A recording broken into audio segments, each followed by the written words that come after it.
Hello everyone. Let us start today's lecture. So I welcome all of you to this lecture, and I think you have gone through the points that we have covered earlier. Okay, so earlier we have seen what do you mean by zeta, that is damping factor or damping ratio. Why that zeta is important, that we have discussed. What is the natural frequency of oscillation that we have seen. We have started with second order systems, transfer function, standard form. Then we have seen poles. Okay, then after that we have seen what is that significance of that poles and value of the zeta. Okay, so after that we have seen the damping frequency, that is omega d, how to calculate that we have seen. Okay, so all these things we have covered, and after that we have just seen the unit impulse response of a second order system. I think it was not completed in last lecture, so we have to see how the second order system gives response to the unit impulse. So again, unit impulse is standard input that we have discussed earlier, and how the system will behave for the different value of zeta, that we have to see in terms of this diagram, in which x-axis represents time and here y-axis represents the output in a time domain. Okay, so again I am repeating this, we are discussing in a time domain only, it is not a frequency domain. So we have started the time domain analysis, so this all these things comes under the time domain specifications. Okay, now you know the what do you mean by unit impulse. I will not go into that because we have studied earlier. So when we apply unit impulse to the second order system having the transfer function that we have discussed earlier, that is omega n square divided by s square plus 2 zeta omega ns plus omega n square, that we have seen. So that was a standard form, again I am repeating. And for that standard transfer function, which is having unity feedback system, if you apply the unit impulse, then the system's output will be like this. But why the zeta is important? Because zeta is deciding your number of oscillations or the oscillations that we are getting at the output, and it is generally opposing the oscillations to the outputs. Okay, so if you see here three diagrams have shown, that is if zeta is greater than 1, then if zeta is equal to 1, and if zeta is less than 1. Okay, so whenever we are applying zeta is equal to 1, the system is critically damped, that we have discussed earlier, and your response will get like this. Okay, for unit impulse. When it is over damped, means zeta is greater than 1, then your system's response will be like this with respect to time. The CT will be like this with respect to time. And whenever zeta is less than 1, the system is generally under damped, then you will get the response like this. Okay, so this is all about the unit impulse response of a second order system. But we are interested about the second order response towards the unit step. Okay, because earlier if you have studied that first order system's response to that step input, just like that we have to study the second order response also for that unit step, because we are interested in that, and that is considered as a standard, most standard test input or test signal. Okay, so that's why the different parameters which comes under that are very interesting and that we have to study. Okay, so let us move towards the next point without wasting time, that is a relation between zeta and pole locations, and it is purely for a step response. That is very important. Okay, so what do you mean by step signal? Again, it is a standard test signal that we have covered earlier, so number of times I am repeating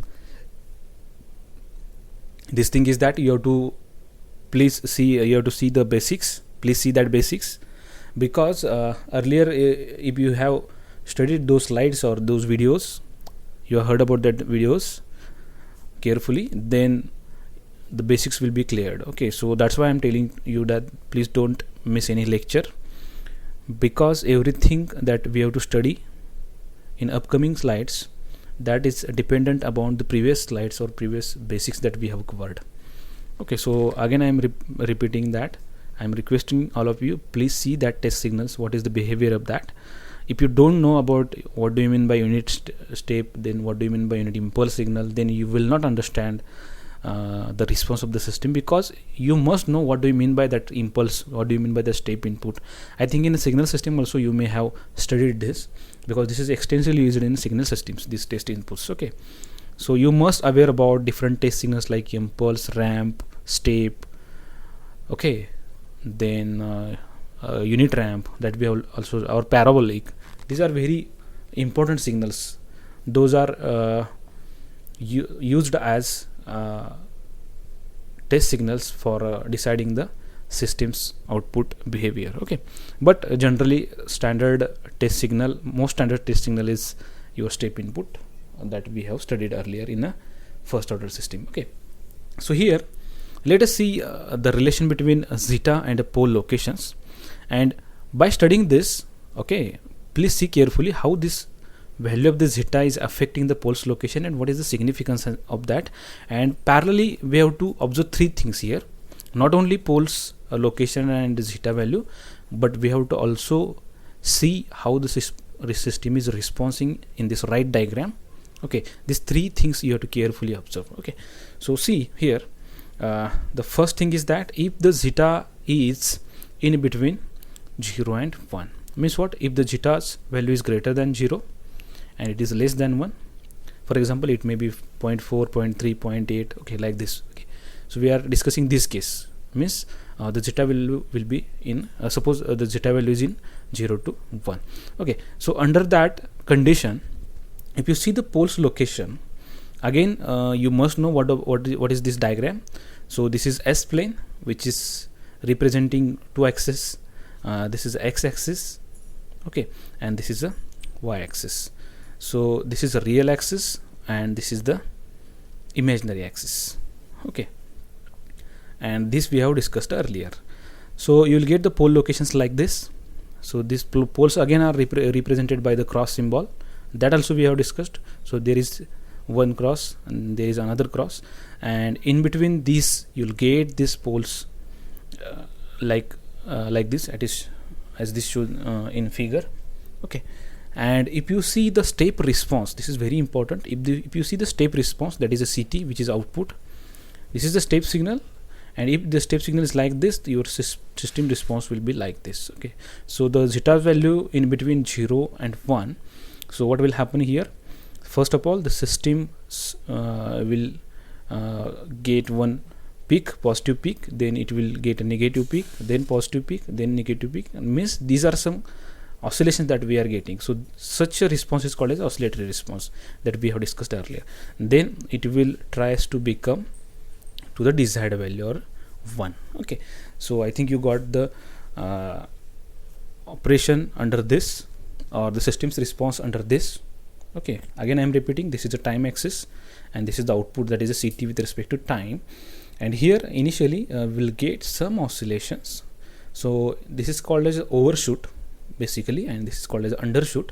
So we will get overshoot, undershoot, overshoot, undershoot, and this amplitude becomes less as we go on increasing the time, and at finally it tries to reach to the your desired value, that is a 1 here in this case. Okay, so such a system is called as under damped condition.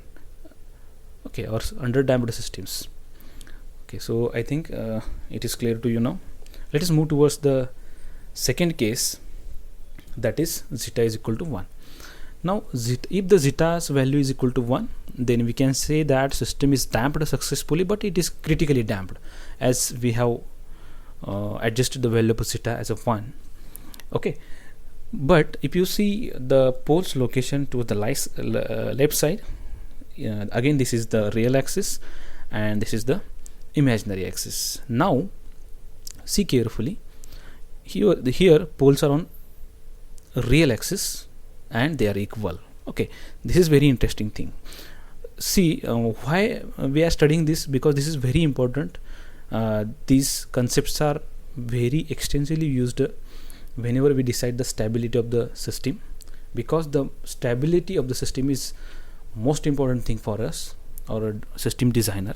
So how these values are utilized or used or considered, that we have to see in a stability section. Don't worry about this, just see how the mathematics works here and how we are getting the particular response for that zeta value. Okay, so see here the pole locations are on real axis. So again I'm repeating, this is a real axis, this is imaginary axis, this is a S plane. Okay, you know very well what do you mean by real values, what do you mean by imaginary values. Where there is a J, these values are called as a imaginary. Okay, so this is about the pole location. So how the response will be there? So here the response you will get like this. So it's very good that here we are not getting any oscillations, undershoot, overshoot like this. System's output will go on like this, go on increasing like this, like this, like this, and after that you will finally the system's output tries to reach to the 1. Okay, again it is with respect to time, and this is the output, and we are discussing about the step response again. Okay, so this is all about the value of zeta 1. Okay, now what will happen if we increases the value of zeta from 1 to any positive value? Okay, now what will happen here, if you place the zeta's value greater than 1, okay, what will happen here, your system is called as over damped. Okay, over damped means what? Here what will be the poles location will be there, that we have to discuss first. Here the poles location will be like this. Again poles will be on real axis, no doubt, but they are unequal now, they are not equal. If you see the previous diagram, they are equal here, but here they are not equal, because although they are on real axis, they are unequal. Okay, so these are the poles location. But if you see the system's response, if you compare with this critically damped, you will get the graph like this. Okay, so I think you can clearly observe the difference in between this response and this response. Okay, so just keep these things in your mind, these are very important, because in stability chapter we will discuss more about this. Okay, so this is for over damped condition. So these three cases are very famous. Okay, but again we must know the deep evaluation or behavior of the system,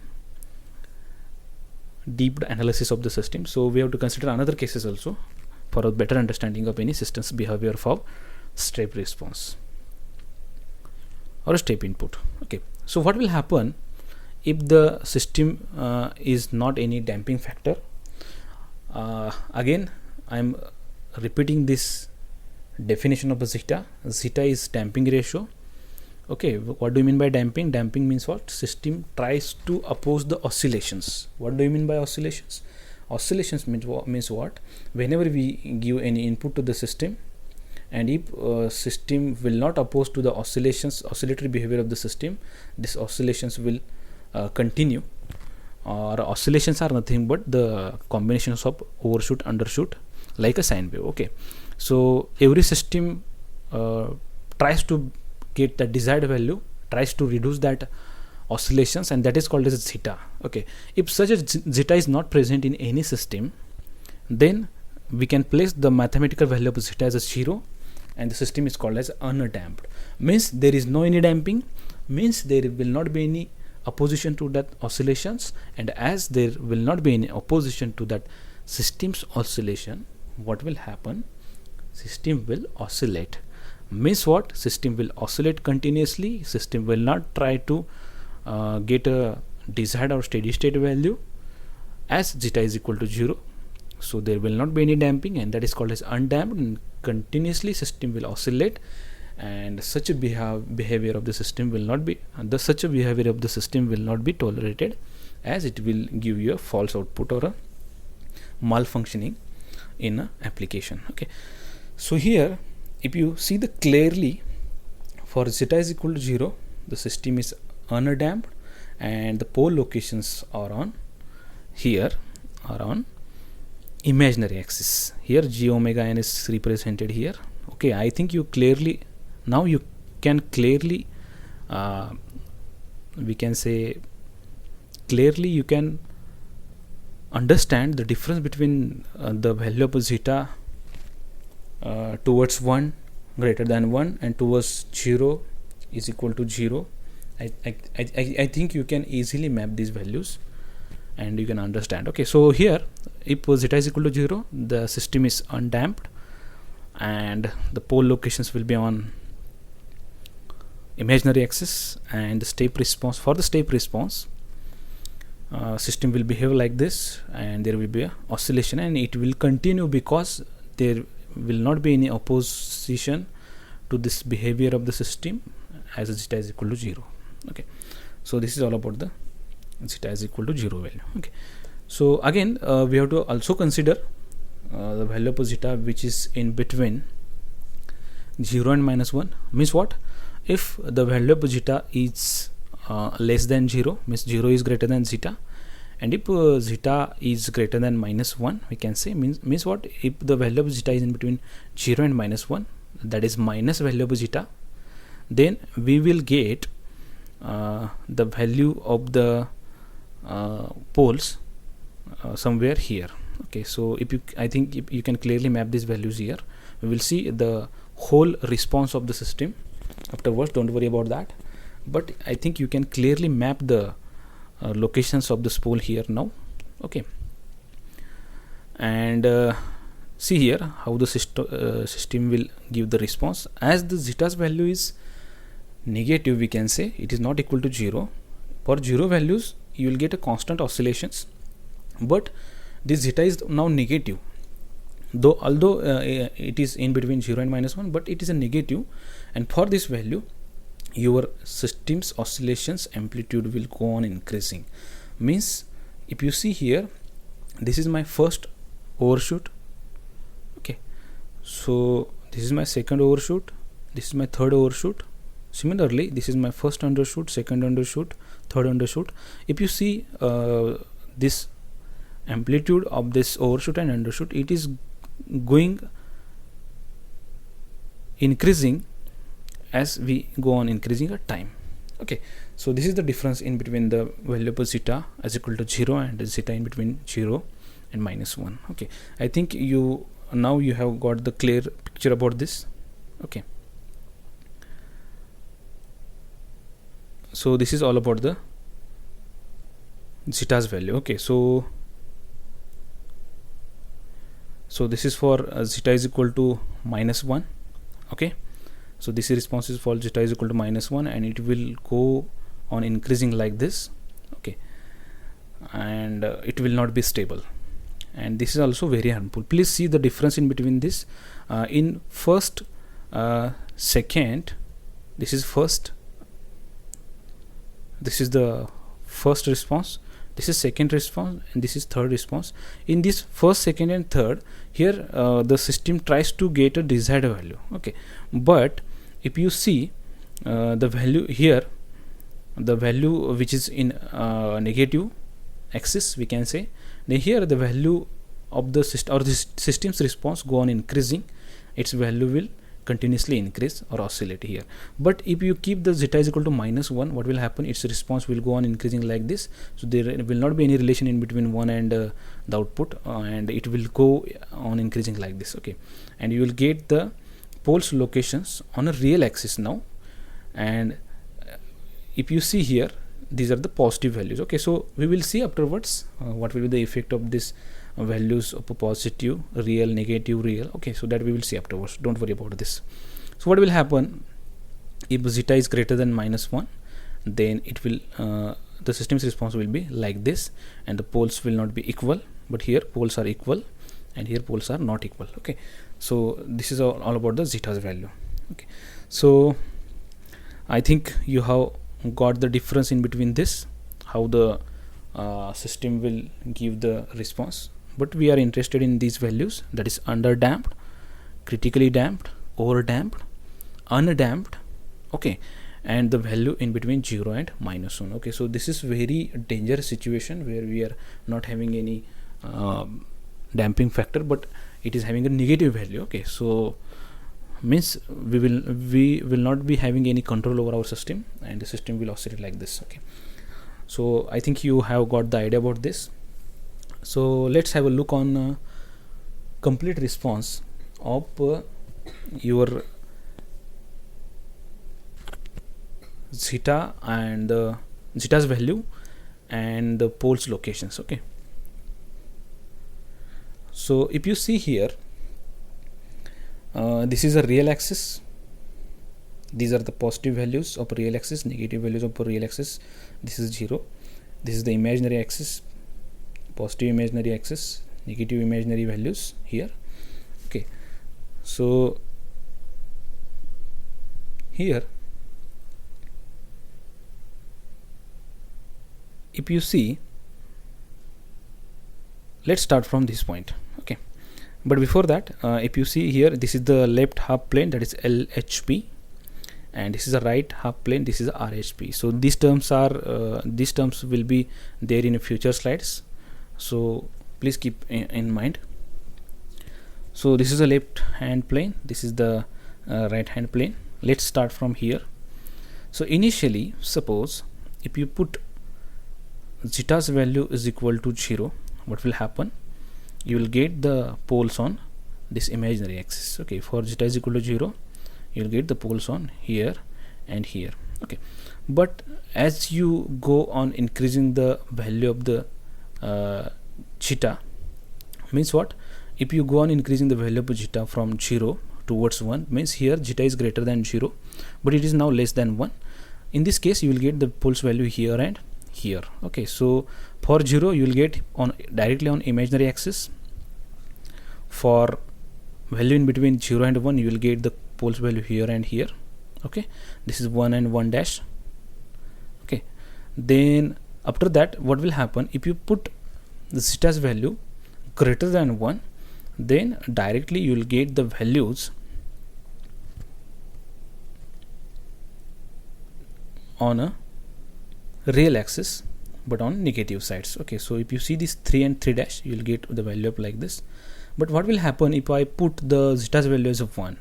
So in this case, you will get the poles on this real axis, but the poles are equal. Okay, so let's see the difference in between this. At zeta is equal to 0 on imaginary axis, for the value in between 0 and 1, somewhere here. Okay, and if you see for zeta is equal to 1 on real axis and for negative values, and when zeta is greater than 1, the poles will be unequal and obviously on real axis, but the values are on negative axis. Okay, so I think this is clear to you. And the most important thing is that if you observe this 5 poles, then this 6 dash pole and 7 dash poles, these poles are for negative zeta. So for negative zeta, you are getting the poles on RHP plane. Okay, and for positive values, you are getting the poles value on LHP. Now what is the conclusion of this discussion now? So suppose in one line, if I want to explain you this complete response, for zeta is equal to 0, poles will be on imaginary axis. For negative zeta, poles will be on RHP, and for positive value of zeta, then poles will be on LHP. This is the conclusion. This is the single line of the whole lecture's discussion. This must be I think this is very important. This must be carefully understood. Okay, so again I am repeating, the whole lecture's discussion is the whole lecture's discussion is I'm going to represent this in one line, that is for zeta is equal to 0, the poles are on imaginary axis. This is the imaginary axis, then this is the real axis. For zeta is equal to 0, poles are on imaginary axis. For negative zeta, poles are on RHP, and for positive zeta, poles are on LHP. This will give you more benefits. This discussion will give you more benefits when you try to solve the stability equations of a system. Okay, so I think this much is sufficient for this lecture, because in next lecture we have to start with some time response specifications. Okay, so in detail we have to see how the system will behave. Okay, so that we will see in next lecture, and I think this much is sufficient for you. And after this we will take some examples on how to find the zeta, the natural frequency of any system, with the help of a transfer function. Okay, that also we will see in next lecture, and after that we will start with the time response specification. Okay, so I think this much is sufficient for today's lecture. Please go through all the values of a zeta and all the concepts that we have studied earlier. Please go through that, and if you have doubts, then you can ask me. Okay, so just note down the important points that we have discussed earlier. Okay, so in this lecture you have to note down only one thing that I have discussed earlier, the value of zeta and its locations. That is very important. Okay, so please take that, and we will stop here. Just revise all the concepts, and if you have any doubts, you can personally message me, call me. Okay, and all these videos will be uploaded on YouTube, so you can see these videos afterwards. You can share these videos to your friends for better understanding. Okay, thank you very much. Let's meet in next lecture. Thank you.